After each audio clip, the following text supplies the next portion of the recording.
and destroyed my family. I'm like, well, she doesn't believe that, does she? I don't even recognize her. And that's the most difficult part. It's like trying to have a conversation with a stranger who hates you.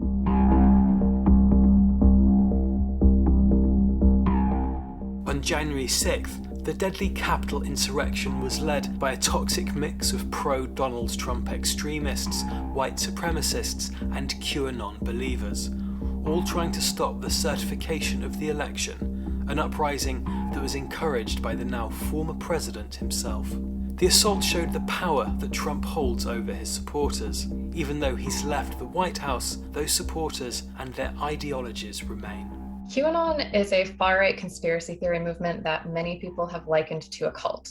Its believers are essentially convinced that Donald Trump has been battling a deep state cabal of pedophiles embedded in the US government and around the world. And so believers think that the cabal is running an underground child sex trafficking ring, and they're waiting desperately for what they call the Great Awakening or the Storm, which is when all the evildoers will supposedly be rounded up and possibly executed. At the heart of the QAnon movement is Q, an anonymous, supposed government insider who leaks intel to the public. My former best friend, when he started getting into QAnon, I wasn't really aware.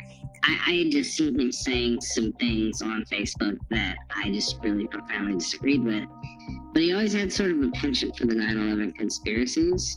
That was the gateway, I think, for this cult to just totally sweep them right in. She talks about how there's a deep state, and she has this intense hatred for the Clintons because she'll talk about all the evil things that they did. She never gets into specifics. She just kind of generalizes. She talks about how, like, China is this evil superpower and they control the Democrats, and I guess there's a pedophilia thing that's a part of it. It's just really frustrating because you can see that it's not real, that it's a bunch of malarkey, but it's something that they so strongly believe in, and there's no facts to back it up. But then they'll tell you, when you give them facts, that that's all fake. A really important thing to remember about QAnon believers is that you don't have to be crazy, you don't have to be mentally ill to buy into this stuff. It's a very gradual radicalization process. You can be hooked in with a grain of distorted truth, and QAnon really conditions its followers to distrust legitimate information sources. When you can't trust the news and you can't trust the scientists, you can't trust the political leaders, you are really vulnerable to conspiracy theories. And I think a lot of these people who buy into this stuff were just sucked in at a very vulnerable time in their lives. So at the center of the QAnon movement is Donald Trump. Believers lionize him. There's like healthy narcissism and there's really unhealthy. And then there's off the charts bad news narcissism. That's what cult leaders are. Grandiose self-centered behavior, fantasies of power, success, and attractiveness, need for praise and admiration, sense of entitlement, lack of empathy. That's narcissism. Interpersonally exploitative, sadistic, harassing and silencing, violent, lying. He thinks he's above the law. They say, I have the most loyal people. Did you ever see that? Where I could stand in the middle of Fifth Avenue and shoot somebody and I wouldn't lose any voters, okay? It's like incredible.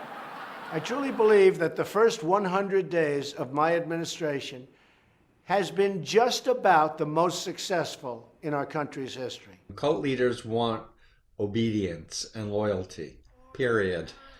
They want people to do what they're told. The universal mind control technique with all cults is fear. They want to indoctrinate our children, defund our police, abolish the suburbs, incite riots. Q has ruined families and destroyed friendships. Many have been left to pick up the pieces, remembering their loved ones as the people they were before QAnon and Trump tore apart their lives. It's very hard for me to trust her judgment. It seems like the more into this she gets, the more hateful about Democrats and young people and progressives. There's just this ever-growing list of like words and names and subjects that shall not be mentioned around her. So I don't know about a reconciliation, frankly. With her declaring that she's going to write me out of the will, I don't feel like I can trust her to take care of my daughter if I were to leave her alone. She wants to meet my daughter, absolutely. And I want her to meet my daughter. I want to be able to feel like I can trust her to take care of my daughter. I think that QAnon is a collaboration between a couple of intelligence services that really want us to have a civil war. And if those people are watching this, yeah, they should know that they've destroyed my family. So congratulations, mission accomplished. It's basically a cult. I've heard that, you don't ever want to alienate that person because it's just going to make it worse. Don't forget that they're still your parent, or that they still have that relationship with you, and try not to let that ruin your relationship, because it's just going to alienate them and push them towards this more. And hopefully that relationship will be the thing that pulls them out of this. She won't even talk to me. She won't even have a conversation with me. She has not been responding to anything. And I know that she blocked me from her son's phone because I would go directly to voicemail if I tried to call, and I would not get a response if I tried to text. I don't recognize anything about her. And that's very, very troubling. Getting a family member out of this rabbit hole isn't easy, but it is possible. I really am a major advocate for family members and friends to reach out to their loved ones. And a lot of the people that I've talked with have cut off contact with their loved ones because they just couldn't take the amount of propagandizing and recruitment that was coming their way. Say you miss them. Say, how are you? I can't wait till the pandemic's over and we can party again, or we can go fishing, or remember the good old days, share photos and videos and memories. In the beginning, avoid the controversial stuff, be a listener, ask how they're feeling, but avoid anything controversial and build bridges.